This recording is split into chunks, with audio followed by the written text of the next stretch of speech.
আসসালামু আলাইকুম ওরহমতুল্লাহি ওবারাকাতুহু। প্রিয় বন্ধুরা, আজকের এই ভিডিওতে আমরা জানব সাকিব নামের অর্থ কী, এটা কি ইসলামিক কোনো নাম এবং এই নামের মানুষগুলো কেমন হয়, এই নামটি কি কোরআনে আছে কি নেই, সেই বিষয়টা নিয়ে আমরা আলোচনা করব এই ভিডিওতে।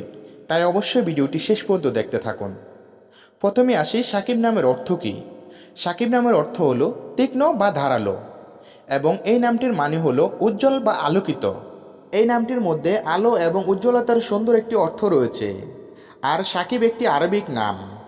এই নামটির সরাসরি কোরআনে উল্লেখ নেই, কিন্তু এই নামটির অর্থ সুন্দর হওয়ার কারণে এই নামটি মুসলিমদের মধ্যে খুবই জনপ্রিয়, এবং মুসলিম হিসেবে এই নামটি রাখতে কোনো সমস্যা নেই। এখন জানবো সাকিব নামের মানুষগুলো কেমন হয়। তবে একটি কথা, শুধু নাম দিয়ে কোনো মানুষের স্বভাব নিশ্চিত করা যায় না। তবে প্রচলিত ধারণায় সাকিব নামের মানুষগুলো সাধারণত শান্ত প্রকৃতির হয়। তারা ভালো কাজ করতে পছন্দ করে। তারা নিজের কাজের প্রতি মনোযোগী হয়। তারা পরিবার এবং বন্ধুদের গুরুত্ব দেয়।